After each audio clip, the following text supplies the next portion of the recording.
Daily. Taste the Daily. మాట ఎక్కడైనా మాటేమో కానీ రాజకీయాల్లో మాత్రం అది నీటి మీద గీత. నాయకులు ఎప్పుడేం మాట్లాడతారో, అసలు ఆ మాట మీద నిలబడతారో కొద్దిగా కూడా తెలియదు. జూనియర్ల నుంచి సీనియర్ల దాకా, యంగ్ లీడర్స్ నుంచి వృద్ధ నేతల దాకా అందరిది అదే తీరు. తెలంగాణలో ఇప్పుడు ఆ నాయకుడి వ్యవహారం చూశాక అలాంటి చర్చే మళ్ళీ తెర మీదకి వచ్చింది. అంతేకాదు, ఆయన ఉంటే నేను వచ్చే ప్రసక్తే లేదన్న పెద్ద ఆయన మరి ఇప్పుడు ఎందుకు వచ్చినట్లు, ఏం ఒప్పందం జరిగినట్లు అన్న ముచ్చట కూడా రాజకీయ వర్గాల్లో షికారు చేస్తోంది. ఇంతకీ ఎవరైనా ఏంటా కథ?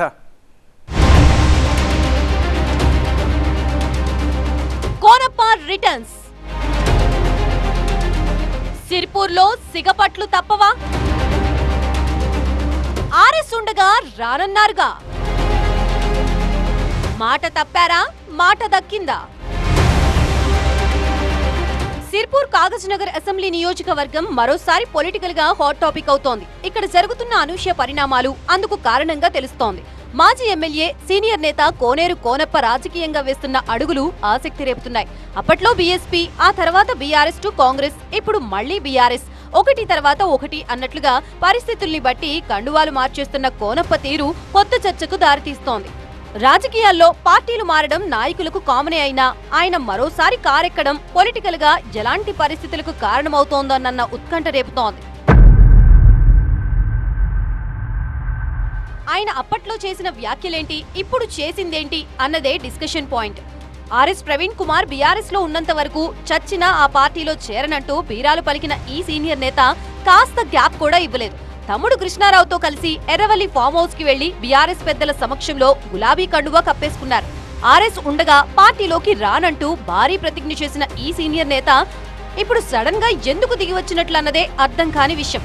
ఆయన మాట తప్పినట్టా, లేక పెద్దల నుంచి ఏమైనా మాట దొరికిందా అన్నదే ఇప్పుడు చర్చనీయాంశం. ఆర్ఎస్ ప్రవీణ్ కుమార్ తో కోనప్పకేంటి కొట్లాట అంటే కాస్త గత అసెంబ్లీ ఎన్నికల ఎపిసోడ్ కు వెళ్లాలి. గతంలో ఐపీఎస్ అధికారిగా తెలంగాణ గురుకులాల బాధ్యతలు నిర్వర్తించిన ఆర్ఎస్ ప్రవీణ్ కుమార్ ఆ తర్వాత బీఎస్పీలో చేరి 2023 అసెంబ్లీ ఎన్నికల్లో సిర్పూర్ అభ్యర్థిగా పోటీ చేశారు.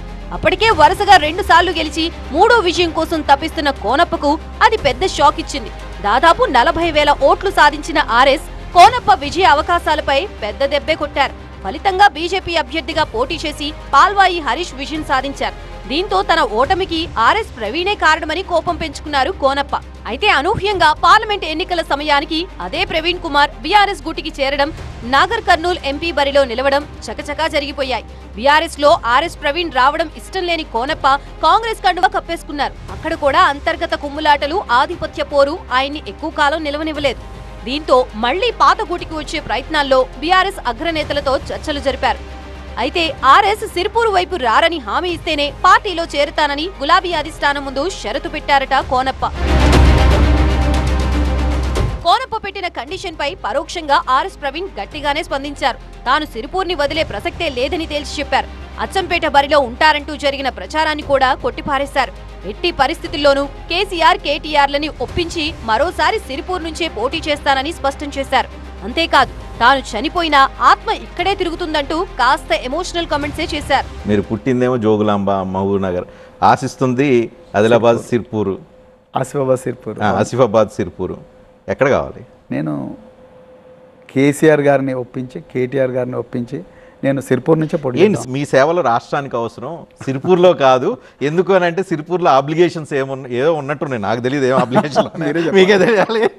సిర్పూర్లో వేరే ఆబ్లిగేషన్లు ఉన్నాయి కాబట్టి సిర్పూర్ కాకుండా ఏదో కేటీఆర్ మిమ్మల్ని నచ్చజెప్పే ప్రయత్నం చేస్తున్నాను. అయినా మీరు సిర్పూర్లోనే నేను చనిపోతే సిర్పూర్లోనే అక్కడ నా దహన సంస్కారాలు చేయాలని చెప్పి అంత పెద్ద డైలాగ్ కూడా కొట్టారు. సో సిర్పూర్ అనేది చెప్పాను, డైలాగ్, సినిమా డైలాగ్. ఓకే, మీరు సిర్పూర్ అండి, సిర్పూర్ వాళ్ళు ప్రవీణ్ కుమార్ ద్వారానే మాకు అణచివేత తగ్గిపోతుంది, ప్రవీణ్ కుమార్ ద్వారానే అభివృద్ధి జరుగుతుంది. 45 సంవత్సరాల్లో సిర్పూర్ పెద్దగా అభివృద్ధి చెందలేదు. ప్రవీణ్ కుమార్ అయితేనే మా సిర్పూర్ను బాగా కాపాడుతాడు. సిర్పూర్లో చాలా మంది ప్రజలు నమ్ముతున్నారు, ఇప్పుడు నమ్ముతున్నారు కాబట్టి నన్ను ఆదరిస్తున్నారు. అయితే ఆర్ఎస్పీ ఇంత క్లారిటీ ఇచ్చాక కూడా కోనప్ప బీఆర్ఎస్ పార్టీలో చేరడం సిర్పూర్ రాజకీయాల్లో ఆసక్తికర చర్చకు దారితీసింది. ఆయనున్నంత వరకు పార్టీలో తిరిగి కాలు పెట్టేదే లేదంటూ శపథం చేసి అధికార కాంగ్రెస్ కి వెళ్లిన కోనప్ప సడన్ గా ఎందుకు రూట్ మార్చారన్నదే అర్థం కావడం లేదు. కనీస గౌరవం దక్కడం లేదంటూ కాంగ్రెస్ నుంచి కూడా బయటకు వచ్చిన ఆయన తన దారి రహదారి స్వతంత్రంగానే ఉంటానని ప్రకటించి ఇప్పుడెందుకు మళ్లీ కారెక్కారని రాజకీయ వర్గాలు గుసగుసలాడుకుంటున్నాయి. కేసీఆర్ అంటే ప్రాణమని చెబుతూనే ఆర్ఎస్పీని సాకుగా చూపిన కోనప్ప అనూహ్యంగా ఇలాంటి నిర్ణయం తీసుకోవడం కొత్త కన్ఫ్యూజన్ ను క్రియేట్ చేస్తోంది. కోనప్ప చేరారు సరే, తర్వాతేంటి అన్నదే సస్పెన్స్ గా మారింది. అసలు ఆయన పార్టీని వదలడానికి కారణమైన ఆర్ఎస్ ప్రవీణ్ ఇప్పుడు బీఆర్ఎస్ లో ముఖ్యుడిగా ఉన్నారు. అధినేత కోటరిలో కీలక నాయకుడిగా వ్యవహరిస్తున్నారు ఆర్ఎస్పీ. అలాంటి ఆర్ఎస్పీతో ఎలా కలిసి ముందుకు సాగుతారా అన్నదే చర్చనీయాంశంగా మారింది. బీఆర్ఎస్ లోకి కోనప్ప రాక ఖాయమని చాలా రోజులుగా చర్చ జరిగినా, బాస్ ఈజ్ బ్యాక్ అంటూ అనుచరులు సందడి చేసిన నియోజకవర్గంలో పొలిటికల్ గా ఆసక్తికర పరిస్థితులు నెలకొన్నాయి. ఇప్పుడు తన మాటపై కోనప్ప యూటర్న్ తీసుకున్నప్పటికీ సిర్పూర్ విషయంలో ఆర్ఎస్ ప్రవీణ్ తన పంతం వీడకపోతే ఏంటన్నదే ప్రశ్నార్థకంగా మారింది. ఈ పరిస్థితుల్లో ఈ రెండు వర్గాల మధ్య సిగపట్లు తప్పవన్నది రాజకీయ విశ్లేషకుల మాట. అయితే గులాబీ అధిష్టానం మాత్రం పక్కా ప్లాన్ తోనే కోనప్పను తిరిగి పార్టీలోకి చేర్చుకున్నట్లు తెలుస్తోంది.